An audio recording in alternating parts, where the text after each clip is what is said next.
ఇంతవరకు మనం చక్కగా పాటలు పాడుకుని దేవుని నామాన్ని మహిమపరుచుకున్నాము. దేవాది దేవుడు మన స్తుతుల మీద ఎంతగానో ఆసీనుడిగా ఉన్నారు ఆయన. అదేవిధముగా వాక్య పఠనంలోను, ప్రార్థనలోను, స్తుతి ఆరాధనలో కూడా దేవుడు మనల్ని ఎంతగానో ఆయన ముందు ఉండి మనం నడిపిస్తూ ఉన్నాడు. ఇప్పుడు మన ఆత్మీయ జీవితములకు కావాల్సినటువంటి ఆత్మీయ ఆహారమును కొద్ది నిమిషములు ధ్యానం చేసుకునే ముందుగా ప్రార్థనతో ఈ వాక్యమును ప్రారంభించుకుందాం. మహాగణుడు మహోన్నతుడైన మా ప్రియ తండ్రి, నీకే వందనాలు స్తోత్రాలు చేస్తున్నామైనా ఈ యొక్క 2వ ఆదివారములో ఈ యొక్క పునరుత్థాన దినములో మేమందరం కూర్చుని నిన్ను ఇంతవరకు ఆరాధించున్నాము. నీ వాక్యములు ధ్యానిస్తుండగానైనా వెనుకల చెవులను గ్రహించగలిగే హృదయమును మాకు నీ ప్రియ పిల్లలందరికీ దయచేయండి ప్రభువా. వాక్యం ధ్యానిస్తుండగా మాట్లాడేది నేను కాదు కానీ మీరే మాలో ఉండి మాట్లాడండి ప్రభువా. నీ వాక్యము వెలుగులోంచి అనేకమైన సత్యమును మా అందరికీ బోధించమని ఘనత మహిమ ప్రభావాలు మీరు పొందుకొని మేదరడైన యేసుక్రీస్తు నామమున అడిగి ప్రార్థిస్తున్నాం తండ్రి. ఆమేన్, ఆమేన్. ఈరోజు మన వాక్య ధ్యానాంశం అనగా అసూయ. చెప్పండి, అసూయ ఏంటది? బైబిల్లో కూడా అసూయ గురించి దేవుడు అనేకమైన మాటలను వ్రాయించి ఉన్నాడు. అసూయ అనగా ఏమిటి? అసూయ అనగా ఏంటండి? జాగ్రత్తగా వినాలి. అసూయ అనగా ఏంటి చెప్పాలి. ఎవరైనా చెప్పగలరా? అసూయ అనగా ఎదుటి వారికి ఉన్నది నాకు లేదు. ఎదుటి వారికి ఉన్నది ఏంది? నాకు లేదు. కాబట్టి ఎదుటి వారికి ఉంది కాబట్టి దాన్ని చూసి ఏం కలుగుతుంది? నాకు అసూయ. అలా అనేక మందికి అసూయ కలుగుతూ ఉందన్నమాట. ఒక వ్యక్తి మంచిగా సమాజంలో ఎదుగుతూ ఉన్నాడంటే అతన్ని చూడలేక చాలా మంది అతని మీద అసూయ పడుతూ ఉంటారు. వారవలేతాను, ఒక మాటలో చెప్పాలంటే వారవలేరు, ఓర్చుకోలేరు. ఒక వ్యక్తి లేదా ఒక స్త్రీ దేవునిలో బలముగా వాడబడుతూ చక్కని పాటలు పాడుతూ ఆత్మీయ జీవితంలో బలంగా ఎదుగుతూ ఉన్నప్పుడు ఆమెను చూసి కొంతమంది వారవలేరు. ఈమె చాలా భక్తురాలంట, అదంట ఇదంట అని చెప్పి చాలా చులకన భావంతో మాట్లాడుతూ ఉంటారు. ఈ మనుషులతో ఏది చేసినా నష్టమే, ఏది చేసినా ఇబ్బందిగానే ఉంటుందన్నమాట. మంచి చేసినా వారికి నచ్చదు, చెడు చేసినా నచ్చదు. అన్ని విషయాల్లో కూడా వాళ్ళు ఏదో ఒకటి లేవనెత్తుతూ ఉంటారు, ఏదో మాట మాట్లాడుతూ ఉంటారు, ఏదో రకంగా ఏదో ఒకటి అనాలని ప్రయత్నిస్తూ ఉంటారు అన్నమాట. మానవుల్లో అసూయ అనేది ప్రారంభం నుంచి ఉందన్నమాట. ఈరోజు కొత్తగా వచ్చింది కాదండి అసూయ. ప్రారంభం నుంచి అసూయ ఉంది. ఈరోజు కొత్తగా ఉన్నది కాదు, ప్రారంభం నుంచి ఉంది అసూయ. మొట్టమొదటిగా ఈ అసూయ ఎవరిలో ప్రవేశించిందనగా, ఎవరిలో ప్రవేశించిందండి అసూయ? ఎవరిలో ప్రవేశించింది? ఆదాముకు పుట్టిన మొదటి సంతానం ఎవరండి? కయీను. రెండవ సంతానము హేబెలు. కయీను హేబెలు ఆదాము అవ్వలకు పుట్టినటువంటి మొదటి సంతానం. వారిద్దరు అన్నదమ్ములు. చిన్ననాటి నుండి చక్కగా పెరిగిన వారు, దేవుని భయములో, దేవుని భక్తిలో, జ్ఞానంలో పెరిగిన వారే. తల్లిదండ్రుల యొక్క ఆధీనంలో పెరిగిన వారే. అయినా వారు ఎదుగుతున్న క్రమంలో వారిద్దరి మధ్య సాతానుడు ఒక బీజం నాటాడండి. అందులో ఒకరిలో, ఎవరిలో విష బీజం నాటాడు? కయీనులో. ఏం ప్రవేశించింది కయీనులో? అసూయ తన తమ్ముడిని చూసి, తన తోడ పుట్టినవాడని చూసి, తన రక్తం పంచుకున్నవాడని చూసి వారవలేకపోయాడండి. వారవలేకపోయాడు. అసూయతో రగిలిపోయాడు. ఈర్ష్య, ద్వేషం, పగ పెంచుకున్నాడు. ఎవరి మీద? ఎవరో బయట వాళ్ళ మీద, లేదో ఇరుగు పొరుగు వారి మీద, బంధుమిత్రుల మీద పెంచుకుంటే ఏదో అనుకోవచ్చు. కానీ సొంత తమ్ముడి మీద, తన తోడ పుట్టిన వాడి మీద, చిన్నవాడైనటువంటి తమ్ముడి మీద ఈ కయీను ఏం పెంచుకున్నాడు? అసూయ పెంచుకున్నాడు. నా కానుకలు, అతను ఒక విషయం మనం ఆలోచిస్తే, వారిద్దరూ దేవునికి కానుకలు అర్పించారు. అందులో హేబెలు యొక్క కానుకను దేవుడు స్వీకరించాడు. కయీను యొక్క కానుకను దేవుడు స్వీకరించలేదు. మరి ఇతను కోపపడితే ఎవరి మీద కోపపడాలి?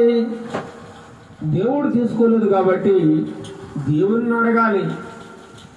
ఏదైనా ఉంటే కయీను దేవుడు చూసుకోవాలి తప్ప, మరి మధ్యలో హేబెలు ఏం చేశాడు చెప్పండి? హేబెలు ఏమైనా తన అన్నకేమైనా ద్రోహం చేశాడా? తను చేయాల్సిన పని తను చేశాడు. దేవునికి ఏదైతే ఇవ్వాలనుకుంటున్నాడో యథార్థముగా, నీతిగా దేవునికి ఇచ్చాడు. అది దేవునికి ఇష్టమైంది కాబట్టి హేబెలు యొక్క అర్పణను దేవుడు లక్ష్య పెట్టి అర్పణను స్వీకరించాడు. దానిని చూసి కయీను నా అర్పణను ఎందుకు తీసుకోలేదు అంటే, నాకంటే నా తమ్ముడు గొప్పవాడా, నాకంటే నా తమ్ముడు మంచివాడా, ఎందుకు ఈ తేడా జరిగింది అని చెప్పి తన తమ్ముడి మీద చాలా స్వార్థం, అసూయ పెంచుకున్నాడు. అసూయ ఏమైపోయిందండి? ద్వేషంగా మారింది. ద్వేషం ఏమైపోయింది? పగగా మారిపోయింది. ఆ పగ ఏమైపోయింది? హత్య చేయాలి. హత్య. ఎలాగైనా నా తమ్ముడు చంపేయాలనుకున్నాడు అంతే. ఏమాత్రం వెనక ముందు ఆలోచించలేదు. ఒంటరిగా ఎప్పుడు దొరుకుతాడా నా తమ్ముడు అని ఎదురు చూశాడు. అనేక రోజులుగా పథకాలు వేస్తా ఉన్నాడు. ఎప్పుడు చంపాలి నా తమ్ముడిని, ఎప్పుడు దొరుకుతాడు వీడు ఒంటరిగా అనుకున్నాడు. ఒకరోజు పొలంలో ఒంటరిగా దొరికేశాడు తమ్ముడు. పని చేసుకుంటా ఉన్నాడు. పిలిచాడు, వేరా నువ్వు చాలా గొప్పవాడవా, నాకంటే నువ్వేమైనా మంచివాడవా? ఎందుకు దేవుడు నీ కానుకను స్వీకరించాడు, నా కానుకను ఎందుకు దేవుడు స్వీకరించలేదు అని చెప్పి నిష్కారణముగా, ఎటువంటి కారణం లేకపోయినా, హేబెలు ఎటువంటి తప్పు చేయకపోయినా ఏం చేశారండి? తమ్ముడి మీద పడి భయంకరంగా కొట్టి, ఆ పొలంలో పనిచేస్తున్న పారతోనో లేకపోతే ఆ గొలుపంతోనో దీంతోనో లేదా కర్రతోనో తన తమ్ముడిని నిర్దాక్షిణ్యంగా పొలంలో కొట్టి చంపించాడు. ఆ తమ్ముడి రక్తం భూమిలో చిందించబడింది. భూమి తడిసింది. తమ్ముడి యొక్క రక్తం. మొట్టమొదటి హత్య అన్న కయీను తన తమ్ముడైన హేబెలును చంపేశాడు. వీరి మధ్య ఏమొచ్చిందట? అసూయ ప్రవేశించింది. దాని చేతనే నిష్కారణంగా, అన్యాయంగా, అక్రమంగా తన తమ్ముడిని చంపేశాడు. ఈనాడు కూడా మనం చాలా చోట్ల చూస్తా ఉన్నాం. అసూయ రాజ్యం వెళతా ఉంది. తన పొరుగువాడు పచ్చగా ఉంటే ఆ పక్కింటుడు వారవలేడు, తట్టుకోలేడు. వారు మంచి ఉద్యోగం వాళ్ళ కుటుంబంలో చేస్తూ ఉంటే ఈ పక్కవాడు చదువుకుని ఖాళీగా ఉంది, ఉద్యోగం లేదు కాబట్టి వీడు తట్టుకోలేడు. ఆ పక్కవారు చక్కగా మంచి ఇల్లు కట్టుకున్నారంటే వీళ్ళు తట్టుకోలేరు. పక్కవారి పిల్లలు చక్కగా చదువుకుంటున్నారంటే వీళ్ళు తట్టుకోలేరు. అసూయ ప్రతి ఒక్కరిలో, మానవులలో అసూయ ప్రవేశించా ఉంది. అందుకే మనం ఈరోజు అసూయను గురించి కొద్ది నిమిషాలు మాట్లాడుకుంటా ఉన్నాం. ఈ అసూయ ఎలాంటిదంటేనట, విషం కంటే చాలా ప్రమాదకరం అంట. అసూయ ఎలాంటిదట? భయంకరమైన విషంతో సమానం. ఇది నిలువున మనిషిని దహించి వేస్తుంది. ఇది మనుషుల స్వార్థము, అసూయ, ద్వేషం, పగ, కలహము, వీటన్నిటికీ ప్రారంభమే అసూయ అండి. మొట్టమొదటిగా అసూయ మానవుణ్ణి దహించి వేస్తూ ఉంది. మానవుల మధ్య బంధాన్ని నాశనం చేస్తూ ఉంది. దీనికి కారణం ఓరవలేకపోతా ఉన్నాడు. సాటి మనిషిని చూసి ఓరవలేకపోతా ఉన్నాడు. మంచిగా ఉంటే వారవలేరు, మంచి బట్టలు కట్టుకుంటే వారవలేరు, సమాజంలో మంచి గౌరవంగా బతికితే వారవలేరు, ఎవరి దగ్గరికి వెళ్ళి ఏమి అడగకపోయినా వారవలేరు, ఎవరిని ఆశించకపోయినా వారవలేరు. ఏంటి వీడు మనల్ని ఎవరిని లెక్క చేయడం లేదు, ఎవరిని పట్టించుకోవడం లేదు, ఏంటి వీడికి ఇంత పొగరు అనేటువంటి ఒక అసూయ. ఈ విధంగా ప్రజలలో అసూయ పెరిగిపోతా ఉందండి. ఈ అసూయ ద్వారా అనేకమైన భయంకరమైన నేరాలు కూడా జరిగిపోతూ ఉన్నాయి. నేరాలు అందుచేతనే అసూయ విషము కంటే చాలా ప్రమాదకరమైనదని మనం రోజు మాట్లాడుకుంటా ఉన్నాం. మనిషిని నరాల్లో ఈ అసూయ జీవించుకుపోతా ఉంది. చూడండి, ఆ మానవుని యొక్క నిర్మాణంలో మనం ఆలోచించినట్లయితే, మానవుని యొక్క నిర్మాణంలో మానవులలో దేవుడు అనేకమైన శరీర భాగాలను దేవుడు అమర్చి ఉన్నాడు. రకరకాల అవయవాలను దేవుడు చక్కగా అమర్చి ఉన్నాడు. మన శరీరంలో ఇన్ని అవయవాలు ఉన్నప్పుడు ఏ అవయవం కూడా ఇంకో అవయవం మీద అసూయ పడడం లేదు. కాలుంది, నేను కాలుని పరిగెత్తగలను బాగా, నువ్వే పరిగెత్తగలవని చెయ్యి మీద అసూయ పడదండి. కన్నుంది, నేను ప్రపంచాన్ని చక్కగా చూడగలుగుతున్నాను, ప్రపంచాన్ని. ఓ ముక్క, నువ్వు నాలా నువ్వు చూడగలవా అని ఎప్పుడు కూడా కన్ను వెళ్ళి ముక్కు మీద అసూయ పడదు, ముక్కు వెళ్ళి నోరు మీద అసూయ పడదు, చెయ్యి వెళ్ళి కాలు మీద అసూయ పడదు, ఊపిరితిత్తులు వెళ్ళి గుండె మీద అసూయ పడవు. ఇవన్నీ కూడా మానవుని యొక్క నిర్మాణంలో అవన్నీ కలిసి మెలిసి చక్కగా ఆనందముగా సంతోషకరముగా ఒకదానికొకటి సహకరించుకుంటూ ఈ అవయవాలన్నీ చక్కగా పనిచేస్తూ ఉన్నాయి. ఎవరి పని వాళ్ళు చేసుకుంటూ ఉన్నాయి. కాలు చేసే పని కాలు చేస్తుంది, చెయ్యి చేసే పని చెయ్యి చేస్తుంది, కన్ను చేసే పని కన్ను చేస్తుంది, ముక్కు చేసే పని ముక్కు చేస్తుంది, నోరు చేసే పని నోరు చేస్తుంది. ప్రతి ఒక్క అవయవం తన పనిని సక్రమంగా నిర్వహిస్తూ ఉన్నాయి. గుండె తన పనిని చక్కగా నిర్వహిస్తూ ఉంది. గుండె అనుకుందనుకోండి, నేనెందుకు ప్రతిరోజు కొట్టుకోవాలా, నేను కొట్టుకోవడం మానేస్తాను అని చెప్పి ఒక్కసారి కానీ కోపడి కొట్టుకోవడం మానేసింది అనుకోండి, ఏమైపోతాడు మనిషి? వెంటనే గోడ మీద ఎక్కేస్తాడు, ఫోటో గడేస్తాడు అనమాట, దండేసేసి. అలాగే ఊపిరితిత్తులు, నేను ప్రతిరోజు గాలి పీల్చుకుని శరీరం అంతగా అందించాలండి అని చెప్పి ఊపిరితిత్తులు కోపపడాయనుకోండి, మనిషి పని అయిపోయినట్టే. అందుచేతనే దావీదు భక్తుడు వీటినన్నిటినీ ఆలోచించి ఒక చక్కని మాట మాట్లాడుతూ ఉన్నాడండి. చూద్దామా? కీర్తనల గ్రంథము 139వ కీర్తన భాగము 13వ చరణం చూడండి.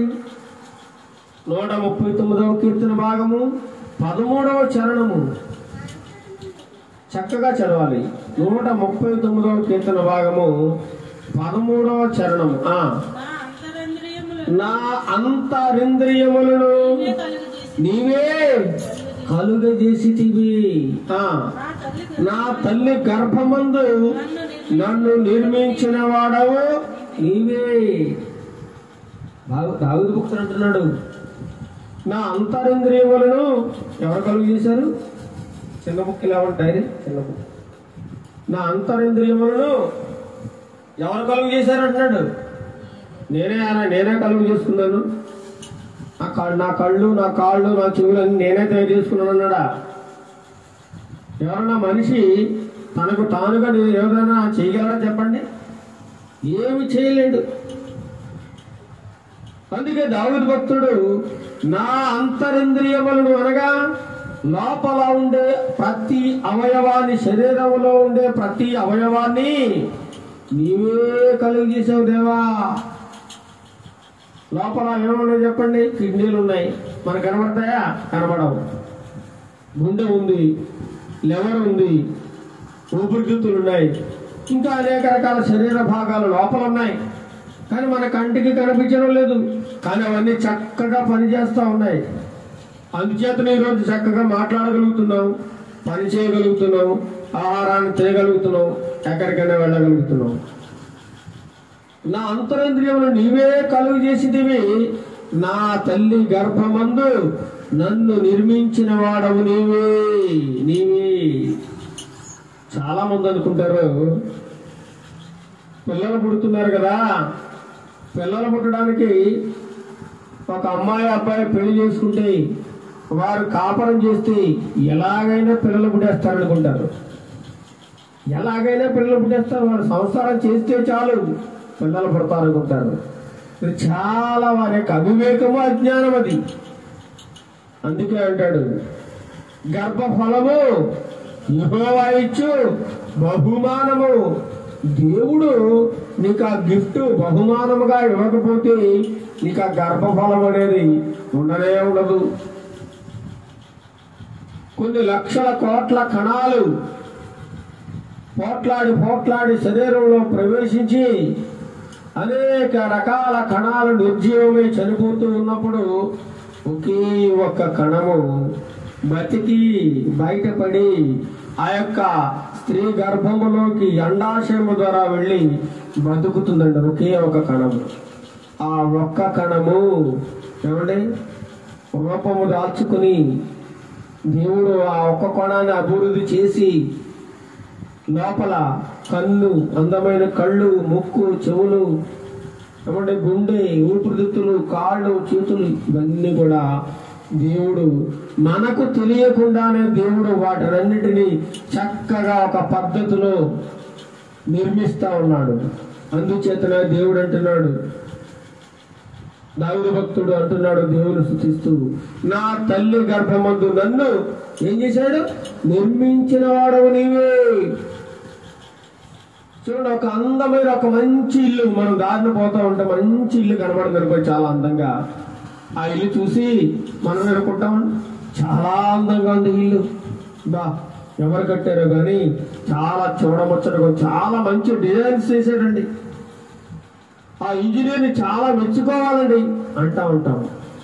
మరి ఈ లోకంలో ఉండే ఒక అందమైన ఇంటిని చూసే మనం అంతా మురిసిపోతా ఉంటే మరి తల్లి గర్భములో మనల్ని దేవుడు ఎంతో అందముగా తీర్చిదిద్దుతూ ఉంటే, తీర్చిదిద్దిన తర్వాత 9 నెలల తర్వాత బయటకు తీసుకొచ్చినప్పుడు ఆ తల్లిదండ్రులు ఎంత మురిసిపోతారో చూడండి. ఆ ఆకారాన్ని చూసి నా కొడుకు ఎంత అందంగా ఉన్నాడు, నా కుమార్తె ఎంత అందంగా ఉందో అని చెప్పి ఎంతగానో మురిసిపోతా ఉంటారు. దీని వెనక ఎవరున్నారు అనే సంగతిని మర్చిపోతున్నారు. దీని వెనక ఎవరున్నారండి? దేవాది దేవుడు ఉన్నాడు. దేవాది దేవుడు. ఆ దేవాది దేవుడు కొన్ని లక్షల కోట్ల కణములు వృధాగా పోయినప్పుడు ఒకే ఒక్క కణాన్ని దేవుడు బ్రతికించి భూమి మీదకి తీసుకొచ్చాడు. అదే నువ్వు నేను మనందరం కూడా. అందుకే అంటున్నాడు దావీదు భక్తుడు, నా తల్లి గర్భమందు నన్ను నిర్మించిన వాడవు నీవే. 14వ వచనం చదవండి. నీవు నన్ను కలుగజేసిన విధము చూడగా భయమును ఆశ్చర్యమును నాకు పుట్టుచున్నవి. అయ్యి బాబో దేవుడు, ఎంత గొప్ప దేవుడు ప్రభువా, నాకు ఇంత అందమైన ముక్కు ఎలా పెట్టావయ్యా. చాలా మంది అనుకుంటారు నా ముక్కు చాలా బాగుంది, నా పెదవులు చాలా బాగున్నాయి, నా కళ్ళు చాలా బాగున్నాయి, నా ముఖం చాలా బాగుంది, చాలా బాగుంది, చాలా బాగుంది అని గుర్చిపోతా ఉంటా. మరి అందమైన కళ్ళు, అందమైన ముఖము, అందమైన ముఖ వర్చస్సు, కలరు రావడానికి కారణం ఎవరో తెలుసా? కేవలం నువ్వు తల్లిదండ్రులు అనుకుంటున్నావేమో. కాదు కాదు, తల్లిదండ్రులు కానే కాదు, దేవుడు. దీనంతటికి కారణము నిర్మించిన వాడు ఒకడున్నాడు, దేవుడు, నిర్మాణకుడు. మనిషి అనే ఇంటిని కట్టినవాడు దేవుడు తల్లి గర్భములోని కట్టాడనమాట. అందుచేతనే నీవు నన్ను కలుగు చేసిన విధము చూడగా నాకు భయం వేస్తుందయ్యా. ఏటే నన్ను ఇంత గొప్పగా చేశావు, ఇంత గొప్ప బలం ఇచ్చావు, ఇంత మంచి కాళ్ళు చేతులు ఇచ్చావు, ఇంత మంచి ఆరోగ్యం ఇచ్చావు, చక్కని కళ్ళు ఇచ్చావు, ఎంత గొప్ప దేవుడు అయ్యా అని దావీదు భక్తుడు దేవుని కొనియాడుతూ ఉన్నాడు. మరి మనం ఎప్పుడైనా దేవుణ్ణి ఎప్పుడైనా అడిగామండి, అయ్యా నన్ను ఇంత చక్కగా భూమి మీద తీసుకొచ్చినందుకు నీ వందనాలయ్యా అని ఎప్పుడైనా మనం దేవుని స్తుతించామా? లేదండి.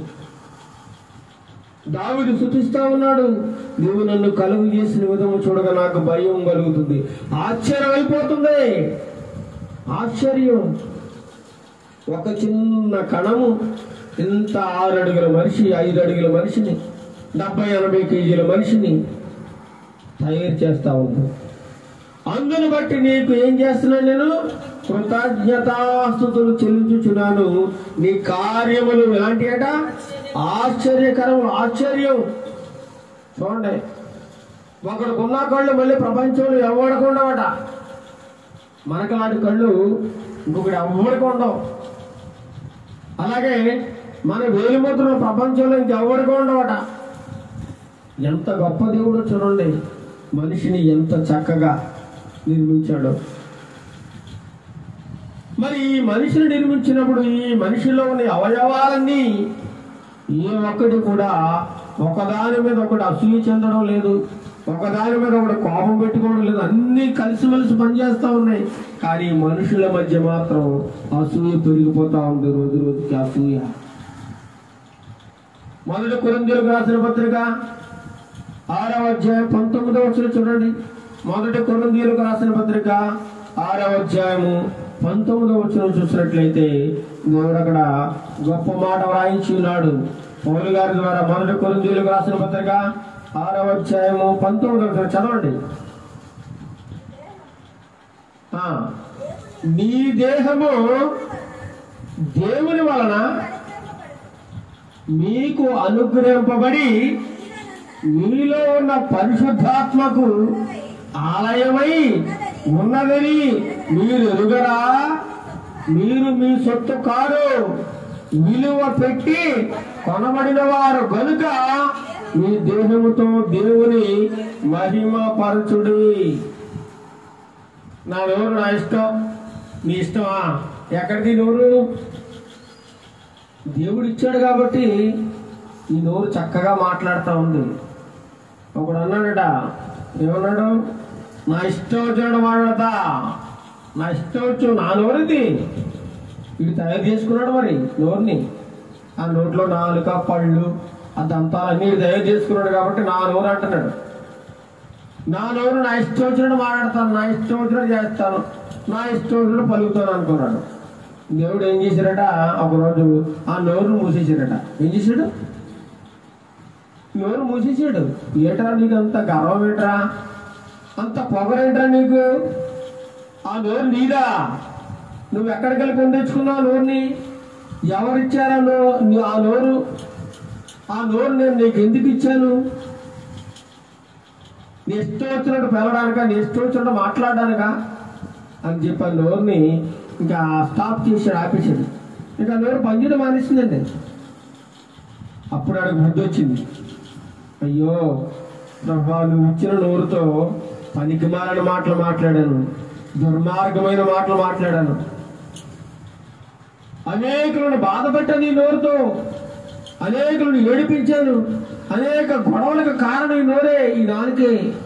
ప్రభా ప్రభా అని చెప్పి బుద్ధి తెచ్చుకుని మరలా దేవునికి ప్రార్థన చేసి, నోరు ప్రభా నాకు ఇక మీదట ఇంకెప్పుడు నా నోట్లోంచి బూతులు రావు, దుర్మార్గమైన మాటలు రావు, ఇక మీదట నీ వాక్యంలో ఉన్న మాటలే మాట్లాడతాను, నీ పాటలే పాడతాను, నీకు సాక్షిగా ఉంటానయ్యా నాకు నోరు అని అనేక రాత్రులు పగలు ఏడ్చి ఏడ్చి ఏడ్చి ఏడ్చి దేవునికి మొరపెడితే దేవుడు తన పాపాన్ని క్షమించి నోరు ఇచ్చేసాడు. ఏం చేశాడంటే నోరు ఇచ్చాడు. మనం అనకూడదు ఈ నోరు నాది, ఈ కన్ను నాది, ఈ ముక్కు నాది, ఈ కాళ్ళు నాయి, నా ఇష్టోత్తరుడు పరిగెడతా, నా చేతులతో నా ఇష్టోత్తరుడు పనులు చేస్తాను అనుకున్నావు అనుకో, నీకు దేవుడు ఒకటి తీసి పారేసే అవకాశం ఉందండి. ఏమాత్రం అలా అనుకోవడానికి వీల్లేదు.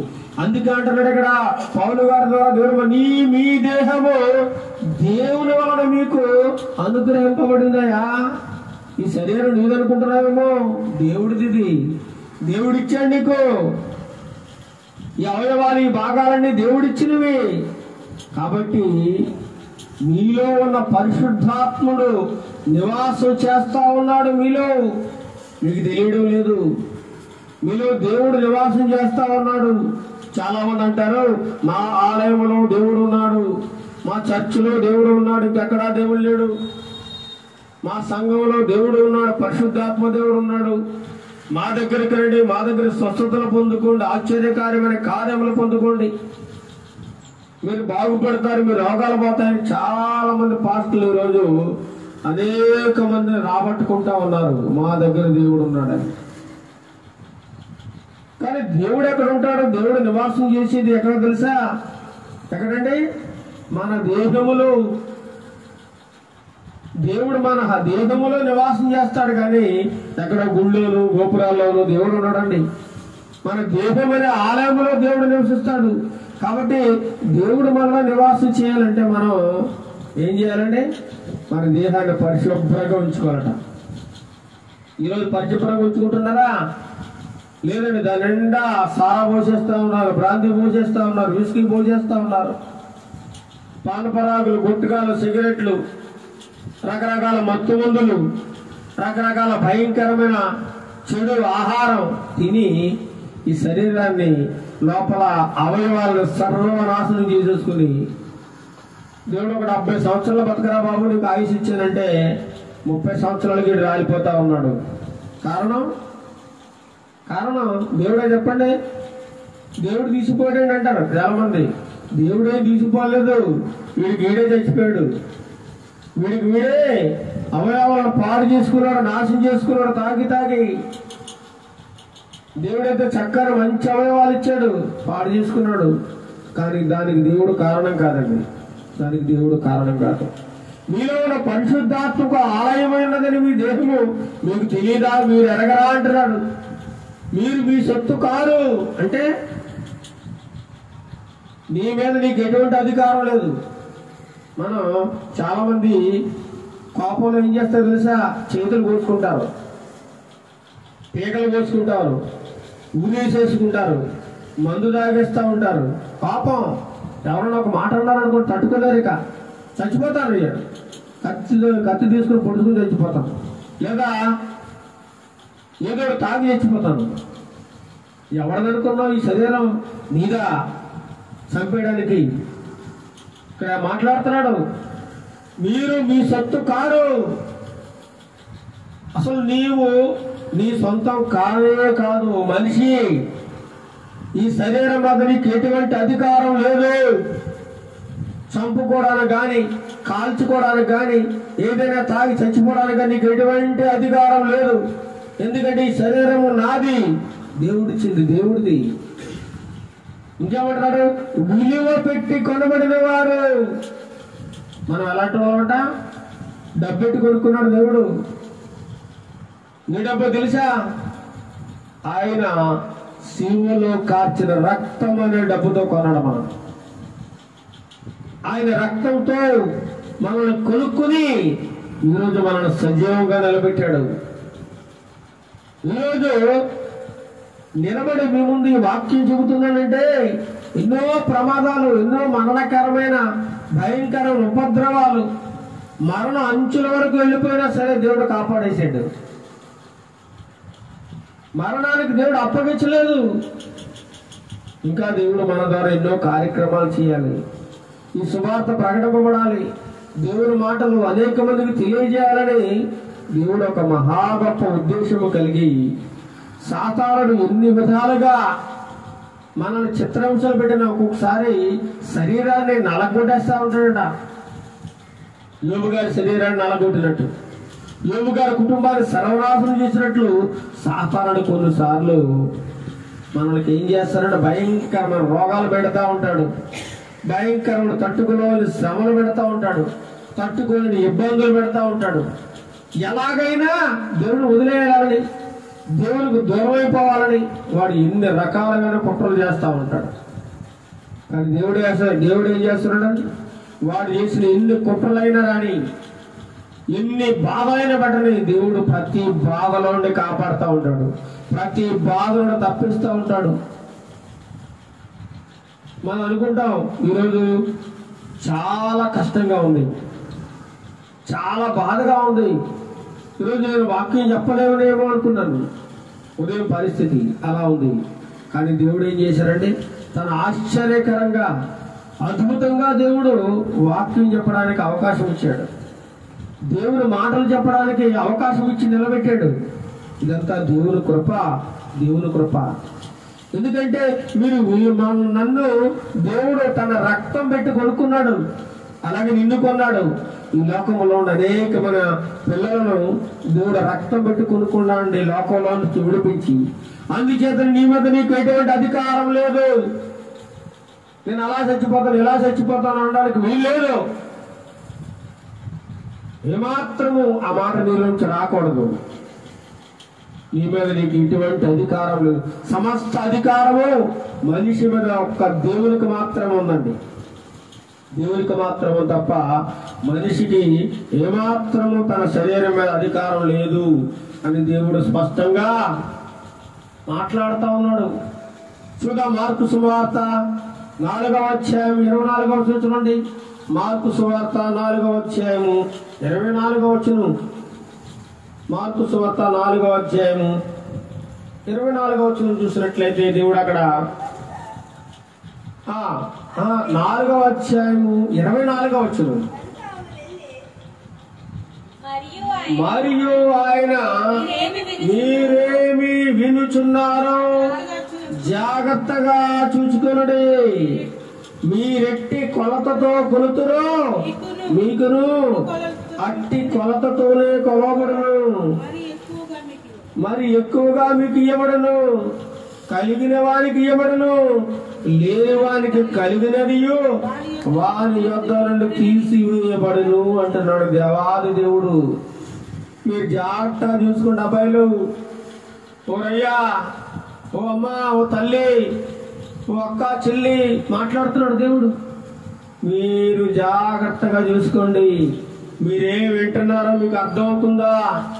మీరేం చేస్తున్నారో మీకు తెలుస్తుందా? జాగ్రత్తగా చూసుకోండి. మీరు ఏ విధమైన కొలతతో కొలుస్తారో అదే కొలత కొలుస్తాను నేను.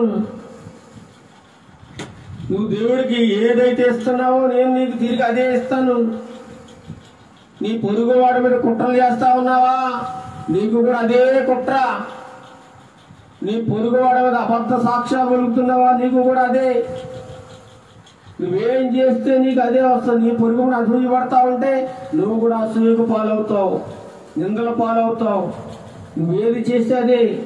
నువ్వు మామిడి చెట్టు వేస్తే మామిడికాయలే కాస్తాయి, మామిడి చెట్టు వేస్తే అరటిపళ్ళు ఏం కాయవండి. నువ్వు ఏది చేస్తే అదే నీకు తిరిగి వస్తూ ఉంటుంది. హామాను ఏం చేశాడంటే మొర్దెకై కోసం ఉరుతాడు, ఉరికమ్మం దారి తీశాడు.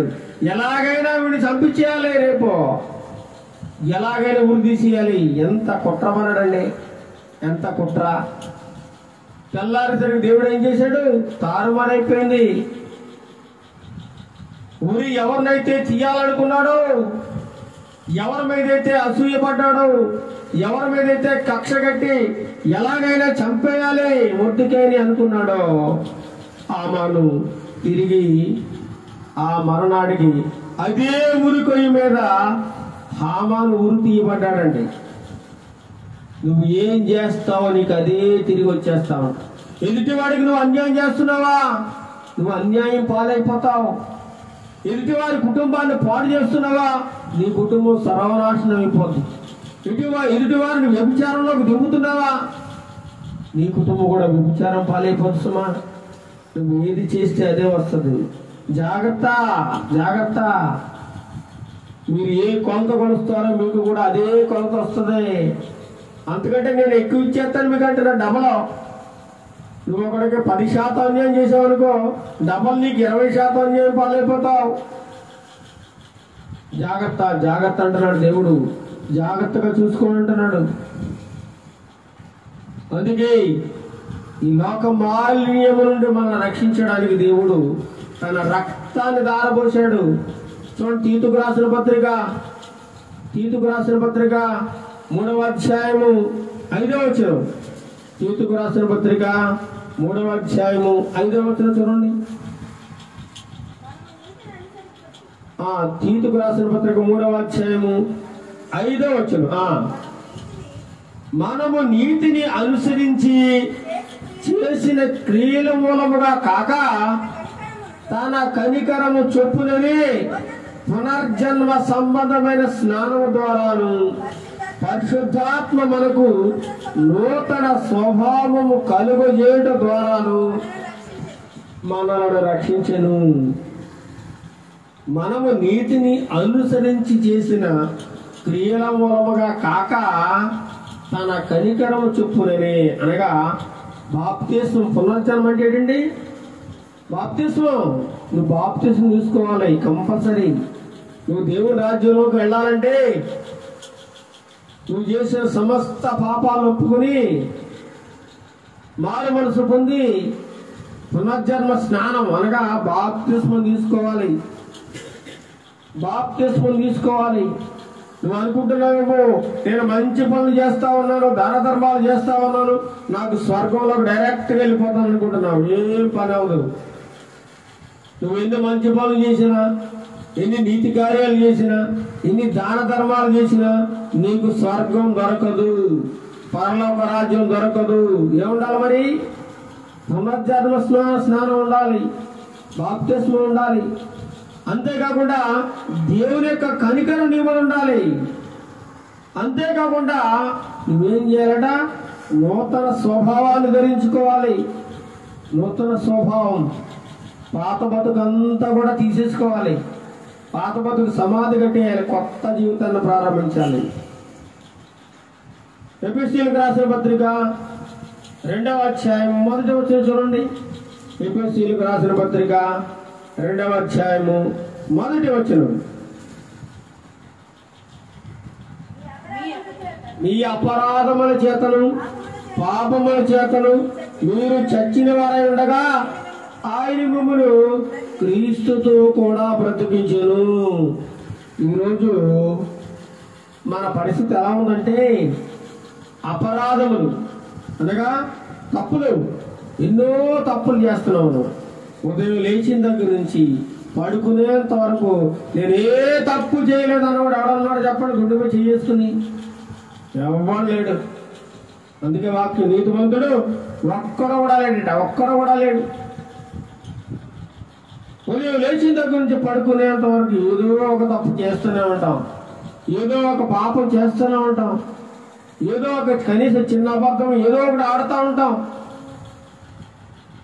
మన అపరాధముల చేతుల్లో పాపముల చేతులు మనం ఎలా ఉన్నాం? చచ్చిపోయి ఉన్నామట, చచ్చిన వారిగా ఉన్నాం. మనం బతికున్న శవాలం.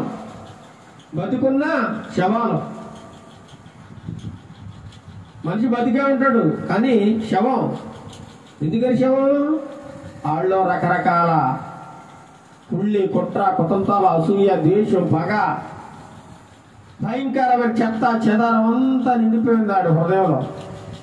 భయంకరమైన పాపాలు, భయంకరమైన నేరాలు, ఇవన్నీ చేస్తూ ఆడు బతుకున్నాడని మనం అనుకున్నాం. కానీ దేవుడు ఏమంటున్నాడు? ఆడు చచ్చిన శవం అంటున్నాడు. చచ్చిన శవం చచ్చిపోయినతో సమానం. చాలా మంది వాడండి చాలా డబ్బు సంపాదించాడు అన్యాయంగాను, మంచి ఇల్లు కట్టుకున్నాడు, మంచి కారు సంపాదించాడండి, వాడు ఏం లైఫ్ అండి బాబు అనుకుంటాం. కానీ ఇక్కడ దేవుని వాక్యం ఏం చెప్తుంది? ఆడు చచ్చిన శవరా బాబు, నువ్వు వాడిని చూసి మురిసిపోతా ఉన్నావు. వాడు అంత సంపాదించాడు, ఇంత సంపాదించాడు, వాడు చాలా బాగా బతికేస్తున్నాడు అనుకుంటున్నావేమో. వాడు పాపం చేసి, ఎన్నో నేరాలు చేసి చచ్చిన శవంలా పడి ఉన్నాడు, బతుకున్న శవం వాడు. అయితే అలాంటి చచ్చిన పోయినోళ్ళని, అలాంటి చావులకు లోనైన వారిని, పాపములో శాపములో చచ్చిపోతున్న వారిని దేవుడు ఏం చేస్తారంట? ఆయన బతికిస్తా ఉన్నాడు. ఆయన కృప ద్వారా బతికిస్తా ఉన్నాడు. కృప ద్వారా బతికిస్తా ఉన్నాడండి. అందుచేతనే ప్రభు దయాళుడు. ఏంటట? మొదటి పేతురు రాసిన పత్రిక 2వ అధ్యాయం 1వ వచనం చదవండి. 2వ అధ్యాయం 1వ వచనం. ప్రభు ఎలాంటి వాడు చూడండి.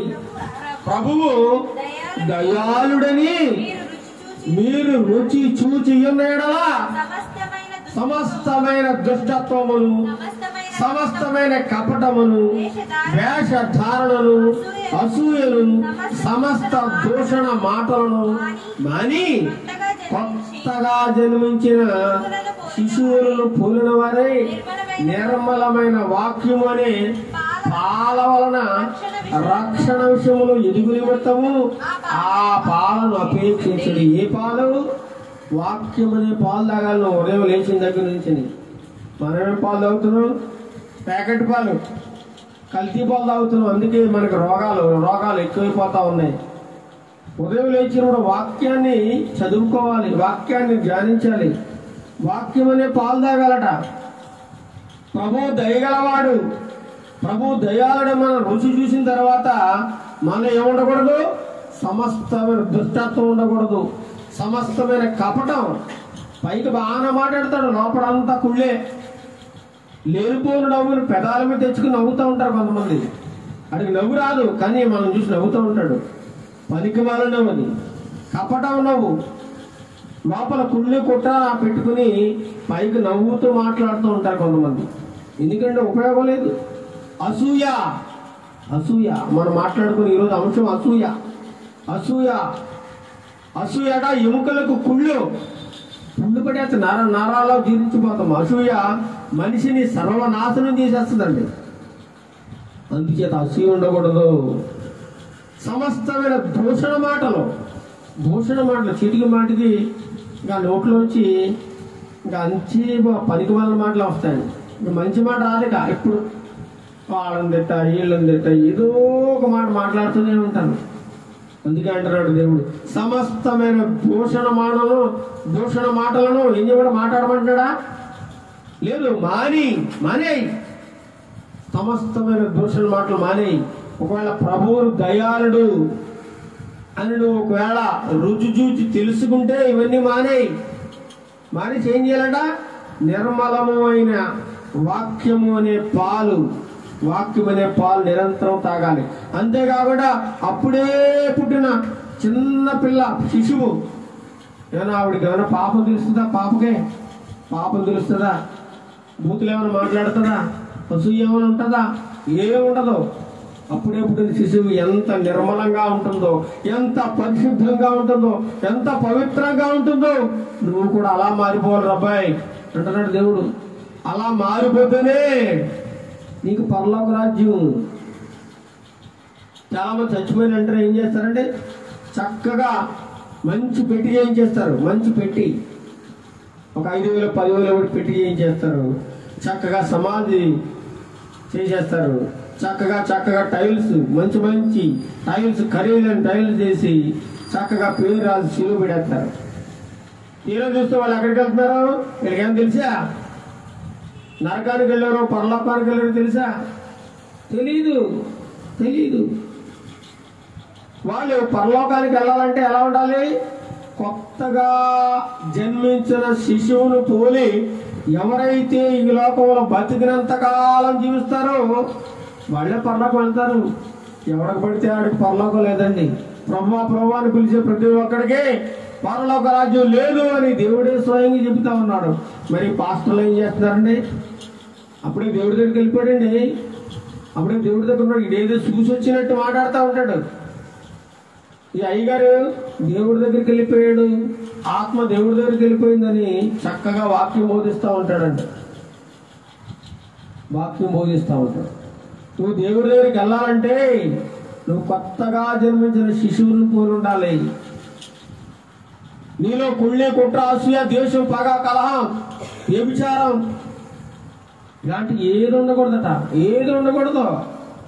నీలో ఏమాత్రం చిన్న తప్పున్నా నీకు ఎక్కడికి నువ్వు పరలోకం ఏమాత్రం ప్రవేశించే అవకాశం లేదు.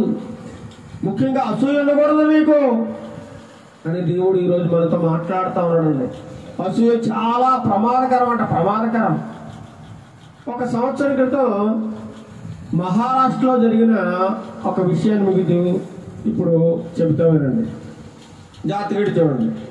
మహారాష్ట్రలోనూ ఒక గవర్నమెంట్ స్కూల్ ఉందంట, గవర్నమెంట్ స్కూల్. చాలా మంది పిల్లలు అందులో చదువుకుంటా ఉన్నారు. ఇది నిజంగా జరిగిందండి, ఒక సంవత్సరం క్రితం జరిగింది. అయితే అందులో ఒక అమ్మాయి 3వ తరగతి చదువుకుంటుందంట.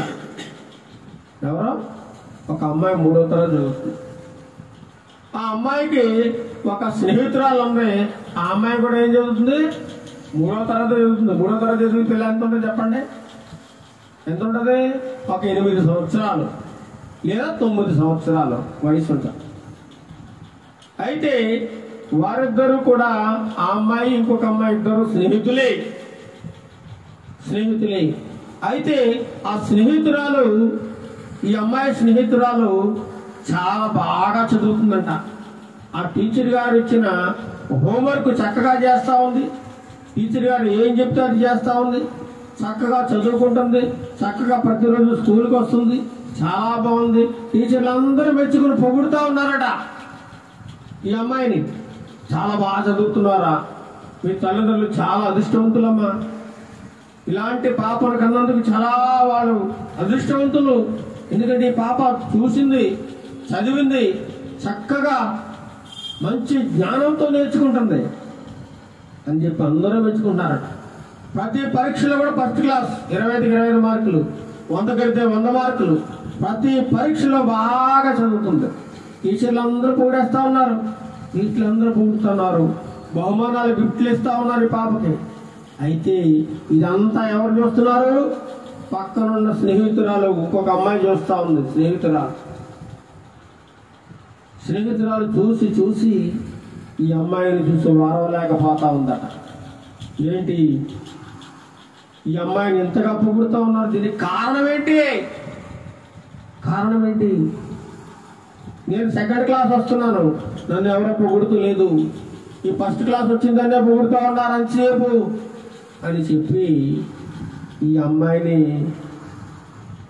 ఈ స్కూల్లో లేకుండా చేయాలి. నిజంగా జరిగిన విషయం ఉంటుంది. ఈ అమ్మాయిని స్కూల్లో లేకుండా చేయాలి. మరి ఏం చేయాలి? పొమ్మంటే వెళ్ళిపోద్దా? పోదో. పోనీ ఆ అమ్మాయి ఏమన్నా మానిపించేయగలదా? మానిపించలేదు. మరి ఏం చేస్తే ఈ అమ్మాయి లేకుండా పోతుంది అని ఆలోచించి, చూడండి, ఆ అమ్మాయికి ఒక ఐడియా వచ్చిందంటే. ఏంటి ఐడియా? ఎలకల ముందు ఆ అమ్మాయి తిని ఆహారంలో ఆ బాక్స్లో కలిపెట్టి చచ్చిపోతే, ఇక ఆ అమ్మాయి ఫస్ట్ క్లాస్ అమ్మాయి చచ్చిపోతే ఇక నేను ఫస్ట్ క్లాస్లోకి నేనే వెళ్ళిపోతాను అని అనుకుని ఇంటి దగ్గర నుంచి ఒక ప్యాకెట్లో ఎలకల ముందు తెచ్చి స్కూల్లోనూ ఆ లంచ్ బాక్స్లోనూ ఎవరికి తెలియకుండా ఈ అమ్మాయి స్నేహితుల బాక్స్ ఓపెన్ చేసి ఆ ఆహారంలో కూరలో కలిపేసిందట. కూరలో కలిపేసి ఏమీ తెలియనట్టుంది. సరిగ్గా లంచ్ బెల్ అయిపోయింది. చక్కగా పిల్లలందరూ కూడా ఎవరి బాక్స్ వాళ్ళు తీసుకుని చక్కగా ఇప్పి తింటా ఉన్నారు. ఈ అమ్మాయి కూడా ఏం చేసిందంటే ఆ బాక్స్ తీసుకుని ఆ కూర అన్నంలో వేసుకుని కలిపేసుకుని ఆకలితో ఉన్నాం గబా గబా గబా తినేసిందండి. మహాతల్లి తెలీదు గబా గబా తినేసింది. ఆ పక్కనే తన స్నేహితురాలు కూడా తన బాక్స్ ఇప్పుకుని తినేసింది. తిన్న వెంటనే ఈ యొక్క విషయం లోపలికి వెళ్ళిపోయిన వెంటనే పాపకి వాంతులు అయిపోతూ ఉన్నాయి, విరోచనలు అయిపోతున్నాయి, కళ్ళు తిరుగుతున్నాయి. వెంటనే ఆసుపత్రికి తీసుకెళ్ళారు. డాక్టర్ పరీక్ష చేస్తూ ఉన్నప్పుడు ఆహారం కక్కడానికి కొన్ని రసాయనాలు లోపల పంపించినప్పుడు ఆమె కక్కుతున్న దాంట్లో ఆహారం ఏముందట? ఎలకల మందు ఉంది. ఇదేంటి ఆహారంలో ఎలకల మందు ఉండేటి? తల్లిదండ్రులకు ఆశ్చర్యం. ఏంటి ఉదయం నా కూతురికి మంచి కూర ఉండి మంచి ఆహారం పెట్టాను, ఎలకల మంది ఎలా వచ్చింది ఈ బాక్స్లోకి అని స్కూల్లో టీచర్లు ఎంక్వైరీ చేశారు. పిల్లలందరినీ ఒకరిని నిలబెట్టి గట్టిగా అడుగుతా ఉన్నారు, ఏం జరిగింది స్కూల్లో, ఈ పాపకి ఈ ఎలకల మంది బాక్సులు ఎలా వచ్చింది అని అందరినీ ఎంక్వైరీ చేస్తే అందులో ఈ అమ్మాయితో తిరిగే స్నేహితురాలు కూడా ఉన్న స్నేహితురాలు పిలిచి గట్టిగా అడిగితే అప్పుడు ఆ అమ్మాయి నిజం చెప్పిందట, నేనే ఎలకల ముందు కలిపాను అంటున్నట. చిన్న పాప ఎలకల ముందు నేనే కలిపేశానన్న. ఎందుకు కలిపావు, ఎవరు కలపమన్నారంటే ఎవరో కలపమని చెప్పలేదు. ఆ అమ్మాయి క్లాసులో ఫస్ట్ వచ్చేస్తుంది, మంచి మార్కులు వచ్చేస్తున్నాయి, ఆమెను అందరూ పొగుడుతా ఉన్నారు, నన్ను ఎవరో పట్టించుకోవట్లేదని నేనే కలిపేశాను అందట. చూడండి అంత చిన్న వయసులో అసూయ, ఎంత చిన్న వయసు నుంచి అసూయ ప్రారంభమవుతుంది పిల్లల్లో. మొన్న కలకత్తాలో కూడా ఒక వైద్యురాలని అసూయతో చంపేశారని వారవలేక వాళ్ళు చేస్తున్న అన్యాయాలను అక్రమాలను ఎక్కడ బయట పెడతాదో అని భయపడి నిర్దాక్షిణ్యంగా చంపేశారు. అందుకే ఫస్ట్ క్లాస్లో చదువుతున్న వారు కూడా చాలా జాగ్రత్తతో ఉండాలి. స్నేహితులుగా ఉంటారు, మంచిగా ఉంటారు, నటిస్తూ ఉంటారు, ఎలాగైనా అంతం చేయాలి వీళ్ళకి ఇంత మంచి పేరు ఎందుకు రావాలి అని ఎన్నో కుట్రలు తోటి స్నేహితులు చేస్తూ ఉంటారు. చాలా జాగ్రత్తగా ఉండాలి. అందుకని ఎవరు ఏది పెట్టినా తినకూడదండి, చాలా అప్రమత్తంగా ఉండాలి. చిన్న పిల్ల తన స్నేహితురాలకి ఆహారం ఎలకల ముందు కలిపేసి చంపేయడానికి ప్రయత్నం చేసిందండి. ఎంత విచారకరమో చూడండి. దీనికి కారణం ఏంటంటే అసూయ.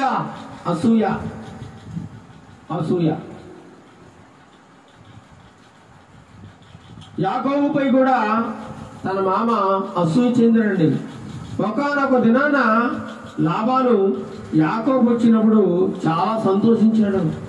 నువ్వు నా ఇంట్లోకి ప్రవేశించగా నా ఇల్లు దీవించబడింది, నేను చాలా గొప్పవాడయ్యాను అనుకున్నాడు. మళ్ళీ అదే యాకోబు తర్వాత ఆస్తి సమకూర్చుకొని చాలా బాగా అభివృద్ధి చెంది తన సొంత దేశం వెళ్ళిపోతూ ఉన్నప్పుడు తన కుమారుడు అసూయ చెందారట, తన మామగారు కూడా అసూయ చెందారట. ఏంటి ఇంత డెవలప్ అయిపోవడానికి కారణం ఏంటి? ఇప్పుడు అనామకుడిగా మా ఇంటికి వచ్చాడు, ఏమి లేని పరిస్థితుల్లో వచ్చాడు, ఎంత సంపాదించుకున్నాడు, మా ఆస్తి అంతా పట్టిపోతున్నాడు అని చెప్పి తండ్రి కొడుకులిద్దరూ కూడా అసూయ చెందారట. అసూయ. నిన్ను పొగున్నాడే నీ మీద కుట్ర చేస్తా ఉంటాడు, నీతో మంచిగా తిరిగిన వాడే నీ మీద అసూయతో నిన్ను ఏదో ఒక రోజు అంతమొందించాలని చూస్తూ ఉంటాడు. యోసేపు ఆదికాండంలో మనం చూస్తాం. యోసేపు గారు ఏం చేయాలండి, తండ్రి చక్కగా ప్రేమిస్తూ ఉన్నాడు, తండ్రి ఎంతగానో ప్రేమిస్తూ ఉన్నాడు, అన్ని విషయాల్లో తన కుమారుని అల్లారముద్దుగా చూసుకుంటా ఉన్నాడు, తనకు మంచి బట్టలు కొంటా ఉన్నాడు తండ్రి. ఇది చూసిన అన్నదమ్ములు ఏం చేశారండి, వారవలేకపోయారు, అసూయ చెందారు. అసూయ ఏంటి, మా తండ్రి మమ్మల్ని అందరినీ ఒకలా చూస్తున్నాడు, వీడు అక్కడనే ప్రత్యేకంగా చూస్తున్నాడు, వీడికేంటి మంచి బట్టలు కొంటా ఉన్నాడు, వీడికేంటి మంచి భోజనం పెడతా ఉన్నాడు, చాలా చక్కగా గౌరవంగా మర్యాదగా చూసుకుంటా ఉన్నాడు, మాకు లేదు అని చెప్పి తమ్ముడి మీద యోసేపు మీద అసూయ చెంది ఏం చేయాలండి, చంపేయాలనుకున్నారు తమ్ముడిని. అందులో ఒక అన్న ఎవరే చంపొద్దు, అమ్మేద్దాం అని చెప్పినప్పుడు ఆ యోసేపుని అసూయ చేత సొంత తమ్ముడిని ఐగుప్తీయులకు అమ్మేశారండి. ఐగుప్తీయులకి అసూయ చేత. వారం లేని తనం, నువ్వు పచ్చగా ఉంటే నీ పొరుగువాడు వారం లేడు. అసూయ. ఒకనాడు సౌలు దావీదుని ఎంతగానో ప్రేమించాడండి. చిన్న బాలుడు చాలా గొప్పగా అందంగా ఉన్నాడు, చాలా బాగున్నాడు అని సౌలుకి దావీదు మీద బహు ఇష్టం కలిగిందట. ఒకనాడు ఇష్టం కలిగింది. అదే దావీదు గొలియాతును అంతమొందించి ఫిలిష్తీయులను ఎదిరించి ఇశ్రాయేలులో గొప్ప విజయాన్ని తీసుకొచ్చి వచ్చినప్పుడు అందరూ దావీదు గారిని పొగుడుతూ ఉన్నప్పుడు సౌలుకి ఏం కలిగిందండి? అదే సౌలుకి దావీదు మీద అసూయ కలిగింది. చంపాలనుకున్నాడు, కుట్ర చేశాడు. ఎన్నోసార్లు చంపాలని చూశాడు దావీదు గారిని. కానీ సౌలు ఏం చేశాడండి? ఒకానొక సమయాన్ని తనకు తానే చచ్చిపోయాడండి. ఆ కత్తుల మీద పడిపోయి చనిపోయాడట. ఎవరో చంపకుండానే చచ్చిపోయాడు. ఎంత విచారకరం వచ్చున్నాడు, ఎంత విచారకరం. అసూయ చాలా ప్రమాదకరమైంది, చాలా ప్రమాదకరమైంది. యేసు ప్రభువు వారు కూడా అసూయ చేత సిలువ వేశారట. అందరూ కూడా యేసు ప్రభువును బంధించినప్పుడు, జైల్లో చెరసాల్లో పెడదామనుకున్నప్పుడు, సంఖ్యల చేత బంధించినప్పుడు అక్కడ అధికారం అంటా ఉన్నాడు, ఈరోజు పండగ దినాన ఏదో ఒక ఖైదీని విడుదల చేయాలి. కాబట్టి జైల్లో ఒక బరబ్బా అనే దుర్మార్గుడు ఉన్నాడు. యేసుక్రీస్తును కూడా మనం ఖైదీగా పెట్టాం. వీళ్ళిద్దరూ ఎవరిని విడుదల చేద్దాం? బరబ్బాని విడుదల చేద్దామా, యేసుక్రీస్తుని విడుదల చేద్దామా అని ప్రజలందరూ అడిగినప్పుడు ప్రజలందరూ ఏమన్నారండి? అసూయ చేత ఆ అధికారులందరూ కూడా, ఆ అప్పగించిన వాళ్ళందరూ కూడా యేసుని అసూయ చేత యేసుని సిలువేయండి, బరబ్బాని విడుదల చేయండి. ఒక దొంగనేమో, దుర్మార్గుని, హంతకుండేమో వదిలేమన్నారు. ఏ నేరము చేయని లోక రక్షకుడిని సిలువ వేసి చంపేయమన్నారండి ప్రజలు ఎలాంటి వాళ్ళు అంటే, ఈ ప్రజల్లో నీతి లేదు, నిజాయితీ లేదు, అంతా అక్రమం, అన్యాయం, అందుచేత ఆ పిలాతుకు వాళ్ళ యొక్క అంతరంగాన్ని పరిశీలించి వీళ్ళందరూ కూడా అసూయ చేత యేసు ప్రభువారిని సిలువే చంపారని అనుకుంటున్నారని చెప్పి వాళ్ళందరికీ భయపడి యేసుక్రీస్తుని అప్పగించేశారట. సిలువేసుకోండి. ఎంత విచారకరం వచ్చాడు. అందుకే ఈరోజు మన వాక్యం అసూయ విషం కంటే చాలా ప్రమాదకరం. ఫిలిప్పీయులకు రాసిన పత్రిక చివరిగా చూడండి. ఫిలిప్పీయులకు రాసిన పత్రిక మొదటి అధ్యాయము 15వ వచనం చూడండి. 15వ వచనం. కొందరు అసూయ చేతను, కలహ బుద్ధి చేతను, మరికొందరు మంచి బుద్ధి చేతను క్రీస్తును ప్రకటించుచున్నారు. ఈరోజు వాక్యం చెప్పే వాళ్ళందరూ మంచి వాళ్ళు అనుకున్నారేమో, కాదు. చాలా మంది వాక్యాన్ని అసూయ చేత కూడా చెప్తున్నారట. అసూయ చేత కూడా వాక్యం బోధిస్తారు. కలహ బుద్ధి కూడా వారికి ఉంటుంది. మరికొందరు మంచి బుద్ధి చేత కూడా క్రీస్తును ప్రకటిస్తా ఉన్నారు. ఇలాంటి వారు కూడా ఉంటారట, అసూయ చేత వాక్యం చెప్పేవారు. తిమోథేయులకు రాసిన మొదటి పత్రిక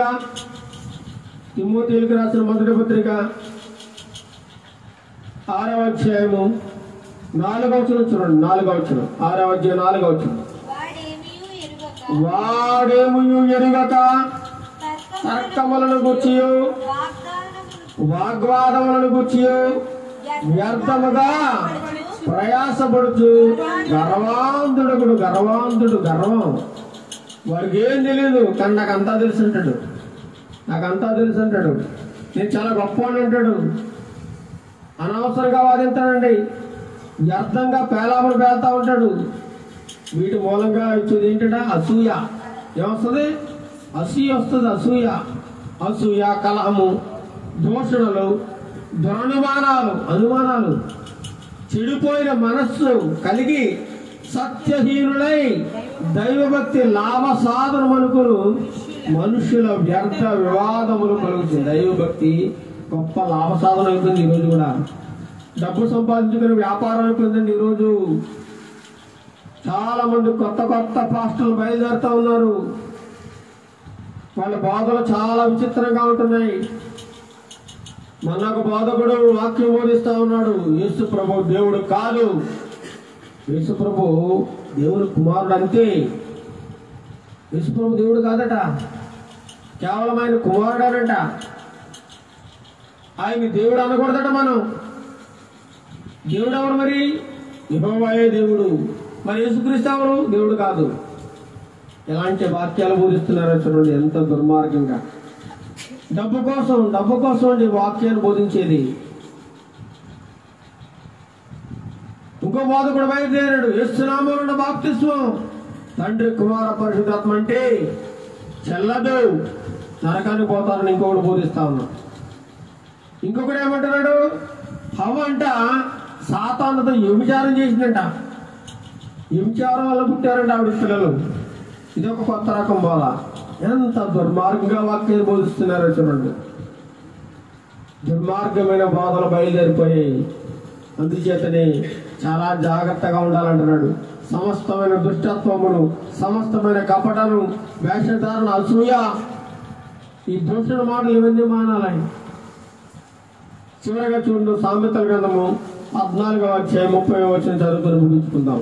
సామెతల గ్రంథము 14వ అధ్యాయం 30వ వచనం చదువుకొని ముగించుకుందాం. అసలు అసూయ ఎంత ప్రమాదకరమైందో అక్కడ సొలొమోను భక్తుడు చక్కగా వివరిస్తా ఉన్నాడు. 14:30 సాత్వికమైన మనస్సు శరీరమునికి ఎలాంటిదట? జీవం. సాత్వికమైన మనస్సు శరీరమునకు జీవము, మత్సరము ఎముకలకు కుళ్ళు. మత్సరం ఏంటి? అసూయ. నీలో కానీ అసూయ కానీ ఉందనుకో, ఎముకలకి కుళ్ళు పట్టేసి నాశనం అయిపోతావు. ఎముకల్లో కుళ్ళు పట్టేస్తుందంట అసూయ ఉన్నవాడికి. అందుచేత అసూయ ఉండకూడదు. ఏముండాలి మరి? సాత్వికమైన మనస్సు శరీరానికి జీవం. మంచి మాటలు మాట్లాడాలి, నిదానంగా ఆలోచించి మాట్లాడాలి, త్వరగా కోప్పడకూడదు, ఎవరిని ఏమనకూడదు, ఎవరిని దూషించకూడదు, ద్వేషించకూడదు, ఎవరి మీద పగ పెట్టుకోకూడదు, ఎవరితోనూ కలహం పెట్టుకోకూడదు, ఎవరిని అన్యాయంగా తిట్టకూడదు. అది మహాపాపం. ఆ పాపం ఒకరోజు నువ్వు చేసిన పాపం అంతా మోయాల్సిన అవసరం కూడా ఉంటుందండి. ఈ పాపానికి తగిన శిక్ష ఉంటుంది. పాపానికి కూడా దేవుడు జీతాన్ని చివరిలో లెక్కగట్టిచ్చేస్తారట. ఏంటా జీతం? నరకం. చాలా మంది అనుకుంటారు భూమి మీద బతికినంతకాలం హాయిగా బతికేయాలి, మనకి నచ్చినట్లు బతికేయాలి, హ్యాపీగా ఎంజాయ్ చేసేయాలి, చచ్చినాక ఆవిడ చూసాడు. నిన్న ఒక సమాధి కార్యక్రమానికి వెళ్ళాము. అక్కడ ఒక దైవజనుడు అన్నాడు, అసలైన బతుకు సచ్చినాక ఉందరా బాబు, ఇది కాదు బతుకు, అసలైన బతుకు సచ్చినాక ఉందా నువ్వు. అక్కడ ఉంటుంది నీకు అసలైన కథ. ఈ భూమి మీద కాదు అసలైన కథ ఇది. నువ్వు అనుకుంటున్నావేమో నేను ఎలా బతికినా పర్లేదు, ఎలా ఉన్నా పర్లేదు, ఎలా తిన్నా పర్లేదు, ఎలా తాగినా పర్లేదు, ఏం వాగినా పర్లేదు అనుకుంటున్నావేమో. నీ వాగిన దాన్ని బట్టి, తాగిన దాన్ని బట్టి, నువ్వు ప్రవర్తించిన దాన్ని బట్టి నువ్వు చనిపోయిన తర్వాత నీకు ఒక తీర్పు ఉంది, జడ్జిమెంటు. ఆ జడ్జిమెంట్ నీకు వ్యతిరేకంగా వచ్చింది అనుకోండి, నీకేం శిక్ష పడుతుంది?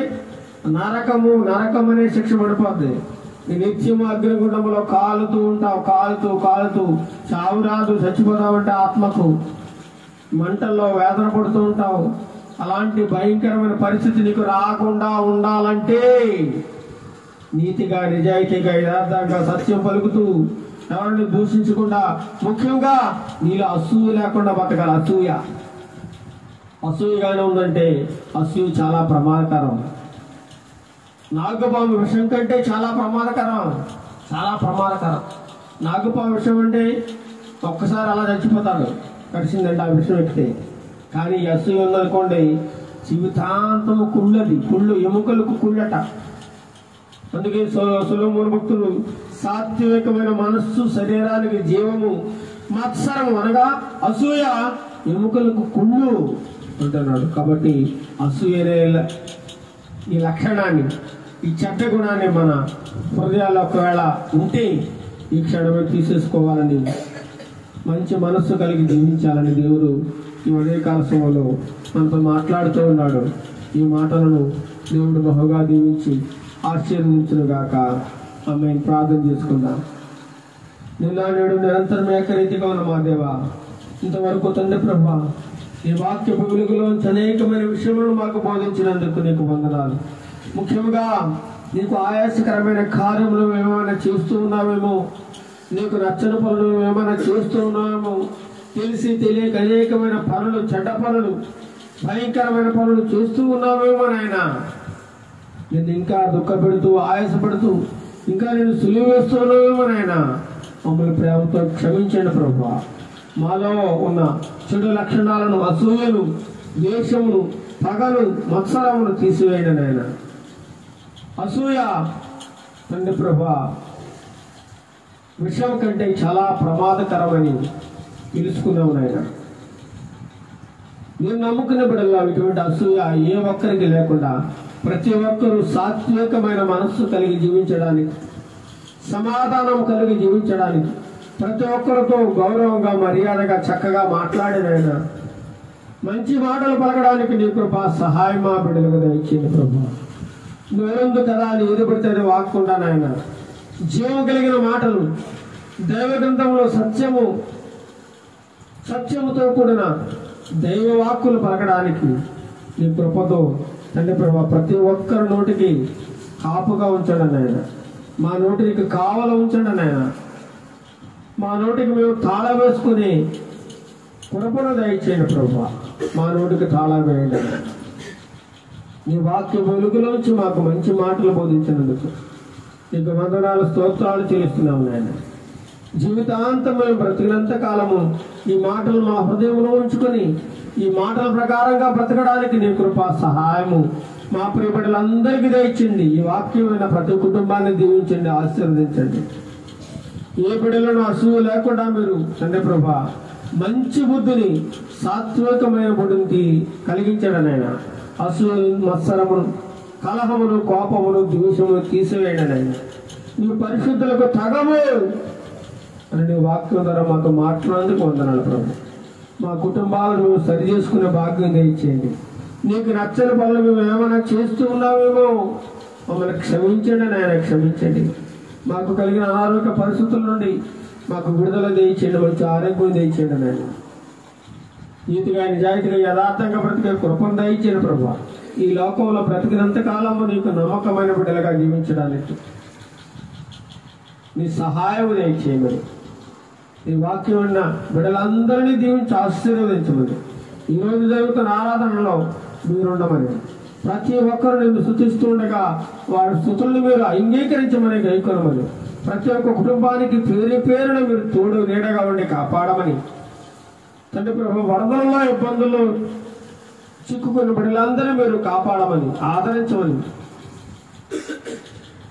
తల్లికి, తండ్రికి, పిల్లలకు తండ్రి ప్రభు ఎడబాటు కలిగింది నాయన. చెట్టుకొకరు పుట్టకొకరుగా ఉన్నారే ప్రభు. అనేక మంది చనిపోతూ ఉన్నారు ప్రభు. దిక్కులేని వారైపోయినారు ప్రభు. ఆహారం లేక కొట్టుముట్టాడుతున్నారు నాయన. వారందరినీ కనికరించండి, దయ చూపించండి ప్రభు. ఆదరించండి నాయన. సమస్త ఘనత, మహిమ మీరే పొందుకునమని నజరేయుడైన యేసుక్రీస్తు నామమున ప్రార్థిస్తున్నాం తండ్రి. ఆమేన్, ఆమేన్. పరలోకమందున మా తండ్రి, నీ నామం పరిశుద్ధపరచబడును గాక, నీ రాజ్యం వచ్చును గాక, నీ చిత్తం పరలోకము నెరవేర్చుంటూ భూమి యందు కలుగును గాక. మా కావాల్సిన నేను బాగా దయచేయము. మా అరుణస్థ మేము క్షమించిన ప్రకారం మరణమును క్షమించు. మమ్మల్ని శోధనలను తేక క్రీడలను తప్పించము. ఎందుకంటే రాజ్యము, బలము, మహిమ నిరంతరం నువ్వైనావు తండ్రి. ఆమేన్. మన తండ్రి దేవుని ప్రేమని, మన ప్రభువైన యేసుక్రీస్తు ప్రభుల వారి యొక్క కృపని, పరిశుద్ధాత్మ దేవుని యొక్క అన్యోన్య సహవాసం ఇప్పుడు నీ ఎల్లప్పుడూ సదాకాలము సమస్త మానవాళికి నీ మాకును తోడు నీడయుడు నడిపించును గాక. ఆమేన్, ఆమేన్, ఆమేన్. అందరికీ వందనములు. Praise the lord.